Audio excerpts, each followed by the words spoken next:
इयत्ता 7वी कविता 4 श्रावण मास भाग 1. मुलांनो, आज आपण त्र्यंबक बापूजी ठोंबरे यांनी लिहिलेली श्रावण मास ही कविता अभ्यासणार आहोत. त्र्यंबक बापूजी ठोंबरे म्हणजेच बालकवी हे एक निसर्ग कवी म्हणून प्रसिद्ध आहेत. त्यांना बालपणापासूनच कविता लेखनाची आवड होती. 1907 साली जळगाव येथे भरलेल्या कवी संमेलनात त्यांना बालकवी म्हणून गौरवण्यात आले. बालकवींची कविता हा त्यांचा कविता संग्रह प्रसिद्ध आहे. आज आपण अभ्यासात असलेल्या श्रावण मास या कवितेच्या माध्यमातून श्रावण महिन्यात होणाऱ्या निसर्गातील मनमोहक बदलांचे वर्णन बालकवींनी केलेले आहे. चला तर मग आपण ही कविता पाहूया.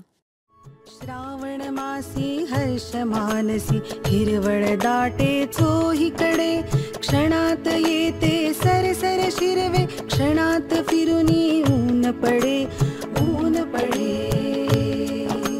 वरती बघता इंद्रधनुचा गोफ दुहेरी विणलासे, मंगल तोरणे काय बांधिले, नभो मंडपी कुणी भासे.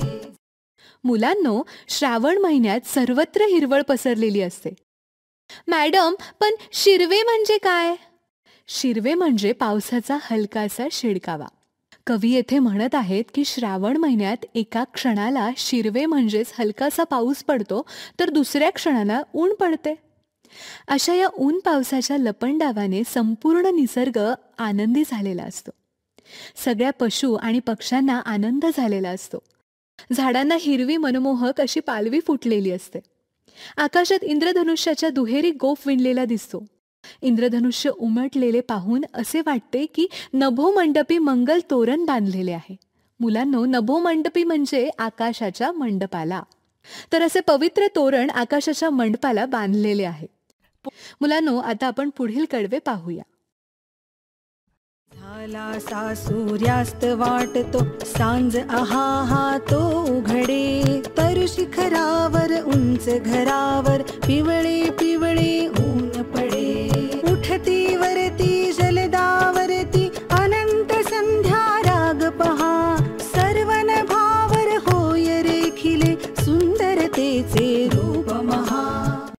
श्रावणामध्ये आकाशात ढग दाटून आल्यामुळे सूर्यास्त होऊन संध्याकाळ झाली आहे. तेवढ्यात ढगांचा पडदा बाजूला होऊन पिवळे ऊन उंच घरांवर आणि झाडांच्या शेंड्यावर पडते. संध्याकाळच्या वेळी ढगांवर असंख्य रंग उमटतात. सर्व आकाशावर सौंदर्याचे असे महान रूप कोणीतरी रेखाटले आहे असे त्या ढगांकडे पाहून वाटते. मॅडम, संध्याराग म्हणजे काय? संध्याराग म्हणजे संध्याकाळी क्षितिजावरील ढगांवर उमटलेले सुंदर रंग होय. मुलांनो, आता आपण पुढील कडवे पाहूया. बला कमाला उडता भासे, कल्पसुमाची माळ चिते, उतरून येती अवनीवरती, ग्रह गोलचिकी एकमते. फडफड करुनी भिजले अपुले, पंख पाखरे सावरती, सुंदर हरणी हिरव्या कुरणी, निज बाळासह बागडती. आकाशात उडणाऱ्या बगड्यांची रांग पाहून कवीला असे वाटते की जणू कल्पसुमनांचा तो हार आहे. मुलांनो, कल्पसुमने म्हणजे कल्पवृक्षाची फुले होय. कल्पवृक्ष म्हणजेच इच्छित गोष्टी पूर्ण करणारा काल्पनिक वृक्ष होय. आता मला सांगा बरं, अवनी म्हणजे काय? मॅडम, अवनी म्हणजे पृथ्वी धरती होय. अगदी बरोबर. जमिनीवर बगड्यांची ती रांग उतरताना पाहून ग्रहगोल एकमताने या आपल्या अवनीवर म्हणजेच पृथ्वी तलावर उतरले आहेत असे भासते. नुकतेच येऊन गेलेल्या पावसामुळे भिजलेले आपले पंख सावरत पक्षी फडफडत आहेत. या पावसामुळे जी हिरवळ झालेली आहे त्यामध्ये सुंदर हरणी निज बाळांसह म्हणजेच आपल्या पाडसांसोबत बागडत आहेत. बघा मुलांनो, कवींनी पाऊस येऊन गेल्यानंतरच्या वातावरणाचे किती सुंदर वर्णन या कडव्यात केलेले आहे.